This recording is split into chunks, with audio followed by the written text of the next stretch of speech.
નમસ્કાર ગુજરાત આજના તાજા લાઈવ હવામાન સમાચારની અંદર આપનું હાર્દિક સ્વાગત છે। આજે તારીખ થઈ છે 21 ઓગસ્ટ અને વાર થયો છે શુક્રવાર।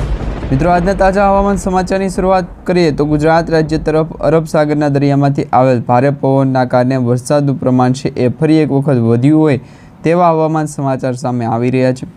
બંગાળની ખાડીમાં લો પ્રેશર સિસ્ટમ સર્જાની છે અને મધ્ય પૂર્વ ભારત તરફ આવેલી સિસ્ટમના કારણે ગુજરાત રાજ્યમાં ફરી એક વખત વાતાવરણમાં પલટો આવ્યો છે અને એકાએક પલટાની સાથે ગુજરાતમાં વરસાદની ફરી એક વખત જે છે એ મોસમ શરૂ થઈ હોય તેવા હવામાન સમાચાર જોવા મળી રહ્યા છે। અંબાલાલ પટેલ પરેશભાઈ ગોસ્વામીએ આગાહી કરી સાથે હવામાન વિભાગે પણ મોટી આગાહી કરી છે કે હવે કચ્છ લાગુના વિસ્તારોની અંદર વરસાદ પડશે, સૌરાષ્ટ્ર ઝોનની અંદર વરસાદ પડશે અને દક્ષિણ ગુજરાતના જિલ્લાઓની અંદર વરસાદ પડશે। પૂર્વ મધ્ય ગુજરાતના જિલ્લાઓની અંદર વરસાદ પડશે। સાથે અત્યારે મધ્ય ભારત સાથે પૂર્વ ભારતના અમુક રાજ્યોની અંદર જે છે એ વાતાવરણની અંદર એકાએક મોટો પલટાવ આવવાની સાથે વાવાઝોડા જેવી પરિસ્થિતિ જે છે એ ઊભી થતા હોય એવા હવામાન સમાચાર જોવા મળી રહ્યા છે।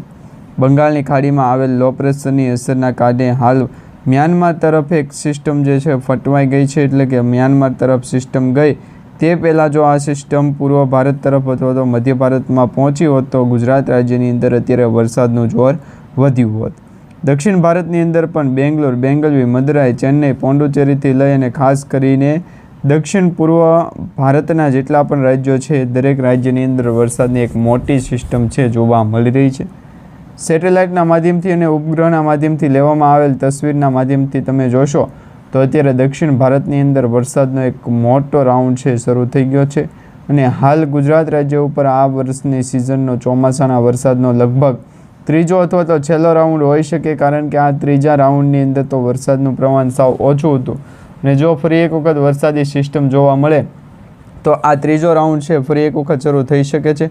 કારણ કે ગુજરાત રાજ્ય ઉપર તમે જોશો તો છૂટાછવાયા હળવાથી મધ્યમ વરસાદની આગાહી છે। અમુક જિલ્લાઓની અંદર વરસાદનું પ્રમાણ છે અને અમુક જિલ્લાઓની અંદર તો સાવ નહિવત જેવી વરસાદની આગાહી છે, એટલે વાતાવરણની અંદર એકાએક મોટો પલટો આવી શકે છે। મધ્ય પૂર્વ ભારતની અંદર જ્યારે સિસ્ટમો એકાએક બ્રેક મારે ત્યારે મિત્રો આપણે માની લેવાનું કે આ વર્ષની જે છે ચોમાસાની ઋતુ હવે પૂરી થતી હોય, ચોમાસાની સિઝન પૂરી થતી હોય તેવા સમાચાર મળી શકે। પરંતુ હાલ ગુજરાત ઉપર આવનારી સિસ્ટમો જે છે એમાંથી 4 સિસ્ટમો અત્યારે એક્ટિવ છે। પહેલાં મિત્રો 6 સિસ્ટમો ગુજરાત નજીક આવવાની હતી, પરંતુ હવે જે 4 સિસ્ટમો એક્ટિવ છે તેમાં સૌથી પહેલાં મહત્ત્વની આગાહી એ કે મિત્રો અત્યારે અરબ સાગરના દરિયામાં જે છે એ ફરી એક વખત વરસાદી સિસ્ટમ છે સક્રિય થઈ છે। વાતાવરણની અંદર જે ફેરફાર થતો જોવા મળી રહ્યો છે।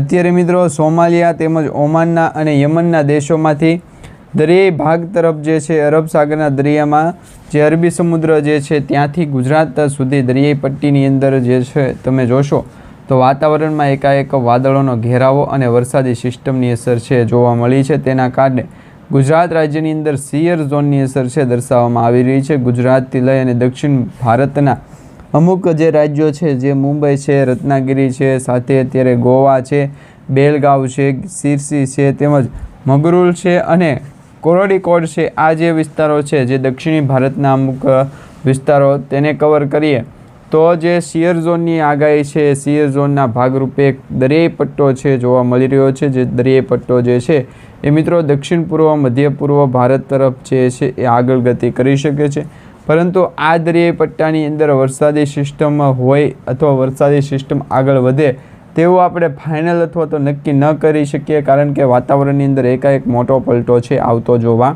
મળી રહ્યો છે। અહીંયા તમે જોશો તો દક્ષિણ ભારતથી લઈ અને ગુજરાત સુધી ઘણા બધા રાજ્યોની અંદર વરસાદી સિસ્ટમ હોય એવામાં ગુજરાત રાજ્યની અંદર પણ ફરી એક વખત વાદળોનો ઘેરાવો જામ્યો છે। આ વખતે મિત્રો વરસાદ જે છે એ સૌરાષ્ટ્રના દક્ષિણ ભાગના વિસ્તારોની અંદર વરસાદ વધારે જોવા મળી રહ્યો છે અને સાથે અત્યારે સૌરાષ્ટ્ર પશ્ચિમી ઝોન જ્યાં દ્વારકા, ઓખા, બેટ દ્વારકા તેમજ અત્યારે પોરબંદર લાગુના વિસ્તારથી જૂનાગઢ અને વેરાવળ, ગીર સોમનાથથી લઈ અમરેલી સુધીના વિસ્તારોથી જામનગર, રાજકોટ અને ખાસ કરીને સુરેન્દ્રનગર સુધીના જિલ્લાઓની અંદર વરસાદનું પ્રમાણ છે વધારે એક્ટિવ જોવા મળી રહ્યું છે। તો દક્ષિણ પૂર્વ મધ્ય ભારત તરફથી આવતી સિસ્ટમો ગુજરાત રાજ્યના મધ્ય ભાગના ગુજરાતના જે જિલ્લાઓ છે તેમાં પણ મોટી અસર પહોંચાડી રહી છે, જેમાં ધોળકા છે, નડિયાદ છે, ધોરેલા છે, ખંભાત છે, વડોદરા છે, ભાવનગર, બોટાદ, સુરેન્દ્રનગર, અમદાવાદ લાગુના વિસ્તારથી ગોધરા, બોડેલી અને ખાસ કરીને રાજપીપળાના વિસ્તારોની અંદર સારામાં સારા વરસાદની આગાહી દર્શાવવામાં આવી છે. એટલું જ નહીં મિત્રો, વાતાવરણની અંદર જ્યારે એકાએક મોટો પલટો આવે ને વરસાદી સિસ્ટમ ભેગી થાય તે ગુજરાત નજીક આવનારા દિવસોની અંદર વરસાદનું પ્રમાણ છે વધતું હોય તેવા હવામાન સમાચાર જોવા મળી રહ્યા છે. ગુજરાત રાજ્ય ઉપર આગામી 2 થી 3 દિવસમાં ભારેથી અતિભારે વરસાદનું પ્રમાણ પણ એક્ટિવ થતું હોય તેવા સૌથી મોટા હવામાન સમાચાર છે એ જોવા મળી રહ્યા છે. અત્યારે તમે મધ્ય ભારતની અંદર વાત કરીશો તો મધ્ય ભારતના અમુક રાજ્યોમાં જે છે એ વરસાદની મોટા પ્રમાણમાં અસર છે જોવા મળી રહી છે અને લગભગ જાણે એવું કે વાવાઝોડા જેવા પવનો ફૂંકાતા હોય તેવા સમાચાર મળી રહ્યા છે. વાવાઝોડાના કારણે જે છે એ પવનની ગતિ વધી હોય તેવા સૌથી મોટા હવામાન સમાચાર જે છે એ મધ્ય પૂર્વ ભારતના અમુક રાજ્યોની અંદર છે જોવા મળી રહ્યા છે. અંબાલાલ પટેલ અને પરેશભાઈ ગોસ્વામી કહે છે એટલે પાક્કું હોય છે મિત્રો. અને આ વર્ષની પણ ચોમાસાની સિઝન શરૂ થઈ ત્યારથી અત્યાર સુધીમાં જેટલી પણ આગાહી અંબાલાલ પટેલ અને પરેશભાઈ ગોસ્વામીએ કરી છે દરેક આગાહી સાચી પડી છે. તેમાંથી સૌથી વધારે આગાહી જોઈએ તો મિત્રો મધ્ય પૂર્વ ગુજરાત અને મધ્ય પૂર્વ ભારતના જે રાજ્યો છે, જે વિસ્તારો છે તે વિસ્તારોની અંદર જે આગાહી છે સાચી પડી હોય.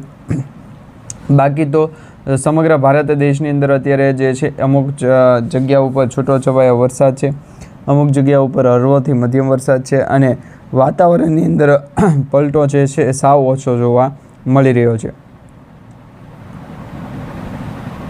આ સાથે મિત્રો ઓગસ્ટ મહિનામાં છેલ્લા અઠવાડિયા દરમિયાન વરસાદની જે સ્થિતિ છે મજબૂત રહેશે તેવી પરેશભાઈ ગોસ્વામીએ આગાહી દર્શાવી છે અને સાર્વત્રિક શ્રાવણ મહિનો જે છે પૂરો થશે તેવા પણ સમાચાર જોવા મળી રહ્યા છે. અહીંયા તમે જોશો તો ઓગસ્ટ મહિનામાં છેલ્લા અઠવાડિયા દરમિયાન બંગાળની ખાડીમાં મજબૂત સિસ્ટમ સક્રિય થશે જે 30 તારીખ સુધી ચાલશે. ગુજરાત આજુબાજુ નજીક પહોંચશે.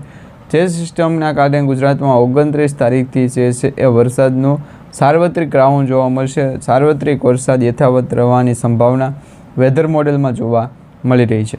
એટલે આ પ્રકારે વાતાવરણની અંદર એક પલટો આવશે ને વરસાદી એક્ટિવિટી છે જોવા મળશે. વરસાદની સ્થિતિ જે છે મજબૂત રહેતી જોવા મળશે. અને આ સાથે મિત્રો સાર્વત્રિક વરસાદની જે આગાહી છે અત્યારે હાલ પૂરતી દર્શાવવામાં આવી રહી છે.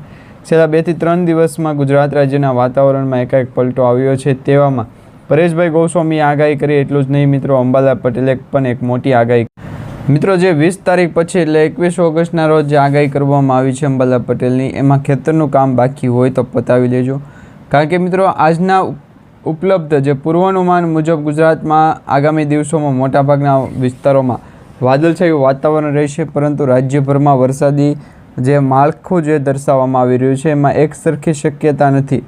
IMD અનુસાર 20 ઓગસ્ટ પછી બુલેટિન જાહેર કરવામાં આવ્યું. એમાં ગુજરાત માટે કોઈ ચેતવણી એટલે નો વોર્નિંગ દર્શાવવામાં આવી છે. વાદળછાયું વાતાવરણ ન હોય એટલે વરસાદની સ્થિતિ પણ ન હોય અને વરસાદ પણ પડતો ન હોય. હાલ મિત્રો ગુજરાતમાં જે વરસાદી સિસ્ટમ છે વાતાવરણની અંદર એમાં માત્ર ને માત્ર ભેજવાળું વાતાવરણ જે અરબી સમુદ્રમાંથી આવેલ સિસ્ટમ છે તેના કારણે ભેજવાળું વાતાવરણ જોવા મળી રહ્યું છે. અને હાલ મિત્રો પૂર્વ ભારતની અંદર જે ડિપ્રેશન સર્જાણું છે એ તો હજી તો રસ્તામાં છે તેવી માહિતી ગણી શકાય. કારણ કે ડિપ્રેશનની જે આગાહી દર્શાવવામાં આવી છે હાલ મિત્રો પૂર્વ ભારત તરફથી મધ્ય ભારતમાં પહોંચી છે અને ગુજરાત સુધી પહોંચે તો એમાં લગભગ 2 થી 4 દિવસનો સમયગાળો લાગી શકે છે. કારણ કે આ સિસ્ટમ ખૂબ જ નબળી અને ધીમી હોય છે. ડિપ્રેશન જ્યારે સર્જાય ત્યારે મિત્રો એની વધારે અસર છે એ જ્યારે દરિયાઈ પટ્ટીની અંદર ડિપ્રેશન સર્જાનું હોય તો એ દરિયાઈ કાંઠાના જેટલા પણ રાજ્યો અથવા તો વિસ્તારો હોય એ વિસ્તારોની અંદર તેની મોટી અસર છે એ જોવા મળતી હોય. પરંતુ આ ડિપ્રેશનની સ્થિતિ લગભગ છેલ્લા 3 દિવસથી મધ્ય ભારત સુધી પહોંચવાને લઈને હવામાન સમાચાર મળ્યા એટલે દક્ષિણ ભારત તરફ જે છે એ ફટવાઈ શકે. પરંતુ દક્ષિણ ભારત તરફ ડિપ્રેશન પહોંચે તેવી કોઈ શક્યતા હાલ દર્શાવવામાં આવી નથી. અત્યારે જે વરસાદનું પ્રમાણ છે એમાં મિત્રો આજે 21 ઓગસ્ટના જે હવામાન તાજા સમાચાર જેમાં હાલમાં ગુજરાત રાજ્યની અંદર monsoon trough, shear zone, upper air cyclonic circulation અને ડિપ્રેશન સહિત કુલ 5 હવામાન સિસ્ટમો જે છે જોવા મળી રહી છે. એટલે હવામાન વિભાગે 17 તારીખથી 23 ઓગસ્ટ દરમિયાન રાજ્યમાં સામાન્યથી મધ્યમ વરસાદની આગાહી વધે તે પ્રકારની સ્થિતિ દર્શાવી અને સૌરાષ્ટ્રમાં પણ મધ્યમ વરસાદ પડી શકે. દક્ષિણ ગુજરાતના સુરત, નવસારી, દમણ, વલસાડ, નર્મદા અને ડાંગમાં યલો એલર્ટ જાહેર કરવામાં આવ્યું. અને વરસાદની જે સ્થિતિ મજબૂત થઈ તેને કારણે વાતાવરણની અંદર એકાએક પલટો આવ્યો અને ગુજરાત રાજ્યની અંદર વરસાદનું પ્રમાણ જે છે સૌથી વધારે ગણવામાં આવી રહ્યું છે. એટલે છેલ્લા 2 થી 3 દિવસમાં સારામાં સારો વરસાદ ગુજરાત રાજ્ય ઉપર હાલ પૂરતી છે એ દર્શાવવામાં આવ્યો છે. એટલા માટે જ કહેવામાં આવી રહ્યું છે કે આ જે સિસ્ટમો બની છે, જે વરસાદની આગાહી બની છે, ગુજરાત રાજ્ય ઉપર નહીં પરંતુ સમગ્ર ભારત દેશમાંથી પસાર થઈ અને હવે પછી એ દરિયાકાંઠામાં જશે અથવા તો કચ્છ પાકિસ્તાન તરફ પહોંચશે. અને જો કચ્છ પાકિસ્તાન તરફ જેટલી પણ સિસ્ટમો ગઈ છે તેના કારણે ગુજરાતમાં વરસાદ પડવો અનિવાર્ય ગણવામાં આવે છે. એટલે ગુજરાત રાજ્યની અંદર છેલ્લા 2 દિવસમાં વરસાદ જે નથી પડ્યો એ હવે આવનારા 1 થી 2 દિવસની અંદર વરસાદ પડશે અને શનિ રવિ સુધીમાં જે છે વાતાવરણમાં એકાએક મોટો પલટો આવી જશે.